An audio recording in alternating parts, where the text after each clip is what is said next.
Olá, amigos, sejam bem-vindos a mais um vídeo do meu canal. Eu sou Lucas Knaip e vamos falar sobre Facundo Bonamonte, que está próximo de ser o novo reforço do Chelsea. Tá aí a alternativa ao Xavi Simons, Facundo Bonamonte.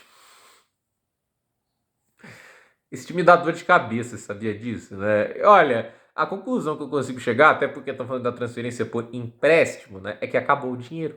Acabou o dinheiro, né? Não tem mais para onde gastar, talvez por isso que não conseguiram contratar o Simons por 50 milhões, né? E aí, mas aí também fica aquela questão, né? Tipo, não conseguiram pagar 50 milhões, né? Aí eles tinham que priorizar um, é o Garnacho ou o Simons. Escolheram priorizar o Garnacho, né? Ô, dureza, mas vamos lá. Aí a gente vê essa situação. O Chelsea ainda quer contratar alguém para ter essa profundidade de 10, porque a ideia é ter dois jogadores a cada posição. E nesse momento você tem dois jogadores para ponta esquerda, que é o Gittens e o Garnacho. Inclusive, ponta esquerda do Chelsea é preocupante. Centroavante você tem o João Pedro Delap.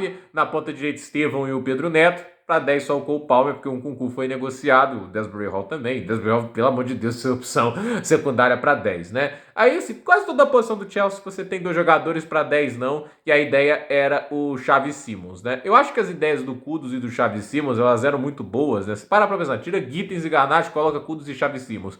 Ambos seriam capazes de jogar de ponta esquerda, ambos seriam capazes de jogar de 10, eles dariam uma profundidade muito bacana pela versatilidade e pelo dinamismo, né? Mas o Chelsea escolhe ir atrás daquele negócio, né? Do potencial, né? Do cara que é cru, mas pode virar um grande jogador se for corretamente lapidado. Só que isso é sempre um risco, e a verdade é que, assim, por mais que você possa argumentar que o Chelsea acertou em algumas contratações, e de fato acertou, a gente tem a contratação do Cole Palmer, realmente é muito boa, etc, né? Existe muito jogador que vem para o Chelsea e vai de rebote e já sai. O João Félix é um bom exemplo, né? A gente já teve a saída de vários jogadores nessa janela, Leslie Gutchuco, né? Vários jogadores contratados que parece que vão ter um futuro na equipe e vão embora. Então, assim, o Chelsea, ele tá nessa jornada de ficar constantemente contratando, constantemente vendendo. É um elenco extremamente rotativo em certas questões, mas a questão que a gente coloca aqui é o Facundo Bonamonte como opção de 10 pro Chelsea, né? Tipo, é uma coisa que você até sou com falta de respeito quando vai lá o Fabrício Romano falando que há outras opções, né? Além de Xavi, Simons e Firmino. Que aí coloca além do Firmino, né? Que eu fico pensando, né? Acho que muita gente imaginou, deve ser o Chelsea desistindo, porque assim, ele gosta mais do perfil do Fermin Lopes, etc. Mas parece que não tem dinheiro, porque o Fermin, teoricamente, é mais caro do que o Xavi Simons, né? E o Fermin Lopes é um cara que eu não me incomodaria nada. Ele é realmente muito bom, né? Ele não é tão criativo quanto o Xavi, mas ele é um cara que finaliza bem, ele marca gols. Eu tenho certeza que ele marcar mais gol que o Jackson mesmo jogando de 10, né?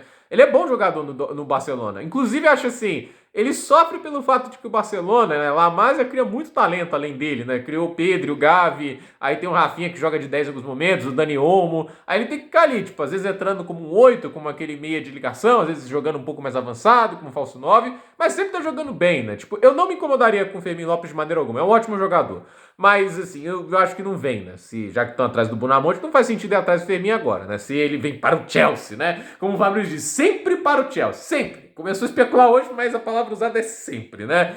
A questão é, o Chelsea deve estar sem dinheiro porque ele superestimou a falta de inteligência de alguns diretores de futebol, achando que eles iam pagar 80 milhões de libras no Nicolas Jackson, porque pagaram essa fortuna no Chesco e no Ekitike, né? Só que esses caras, assim, eles têm um potencial que ainda não foi descoberto e a gente não sabe se será. O Ekitike já dá sinais muito melhores, o Sesco não, né? Mas o Nicolas Jackson, gente, já viu ele tempo suficiente dentro da Premier League para descobrir que ele é aquilo mesmo, entende, né? E ele não evoluiu de uma temporada para outra, né? O Ekitike, ele teve a primeira grande temporada lá na Bundesliga, ganhou espaço com a saída do Omar Marmouche, né? E assim, a gente viu ferramentas e um espaço para crescimento muito grande, né? Então ali realmente havia um grande potencial. Ele perdia muitas chances, etc. Mas você conseguia ver que era algo com conceito. Não é o caso do Jackson. A gente vê o Jackson jogando, as decisões que ele toma, etc. Isso é uma coisa muito mais difícil de consertar. Isso é um trabalho, assim, que quem o faz merece o técnico do ano. Porque, assim, tecnicamente falando, ele tem muitas deficiências, né? E assim, ele não vale esses 80 milhões a partir do momento que você também coloca ele como terceira opção do centroavante. E assim, eles colocam o valor de 80 milhões, né? Assim, contratando o titular por 60, o João Pedro. Contratando a alternativa do banco por 30. Então ele vale quase o valor dos dois jogadores acima dele na hierarquia. Foi lógica. E os outros dois jogadores são jovens, não tem um argumento de idade potencial, porque os outros também são jovens e com grandes potenciais. O Delap, acho que é mais jovem, inclusive. Acho que o João Pedro também é mais jovem. Então, assim, não tem lógica isso. E aí, se tivesse colocado um preço realista de 55 a 65 milhões de libras, talvez ele fosse vendido e talvez houvesse dinheiro. Mas não, o Chelsea resolveu jogar lá no alto, porque pagaram isso no Sesco e no Equitique, aí pronto, né? Um com cu até venderam, porque esse também sabe jogar bola, né? Ele sabe que a bola é redonda, diferente do Jackson, aí o Milan foi lá e contratou ele. Não foi a taxa tão alta quanto eu imaginava, mas veio, né? E assim, acreditaram que o mundo do futebol é cheio de bobo. E aí, eu acho que a melhor maneira de quebrar a cara é ver o Newcastle lá. Eu acho que talvez eles tivessem procurado o Jackson primeiro, se o Fabrício falou que eles estavam ligando por ele. Aí pediram 80 milhões de libras e eles recusaram. Acho que eles bateram o pé nisso, que só isso para justificar eles irem atrás do Voltmate e pagar mais de 70 milhões de libras, entende? Eles acharam que era melhor fazer isso do que pagar isso no Jackson. Então agora o Jackson tá preso ali, o Chelsea vai ter que emprestá-lo pro Bayern de Munique, torcer para que o Bayern de Munique compre em definitivo, tem que torcer muito mesmo para ele não voltar. Então, assim, o Chelsea acabou se complicando nesse final de janela com as vendas, até porque os outros jogadores, Zazie, Sterling,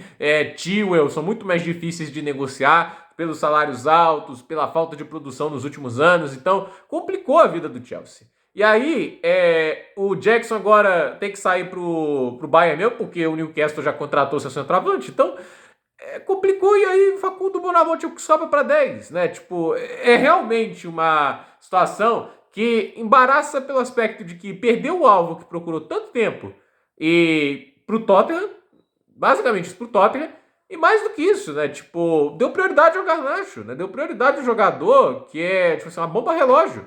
Eu acho o Garnacho uma bomba relógio. Você vê lá o comportamento dos familiares nas redes sociais, o negócio assim, é de se assustar a maneira que eles relacionam. Toda vez que o filho é bancado, né? Que não faz o que ele quer. Aí, assim, a minha pergunta é: se esse cara não se firma como titular, se ele perde a titularidade pro Gittens, como é que vai lidar com isso? Essa é a pergunta que eu faço, né?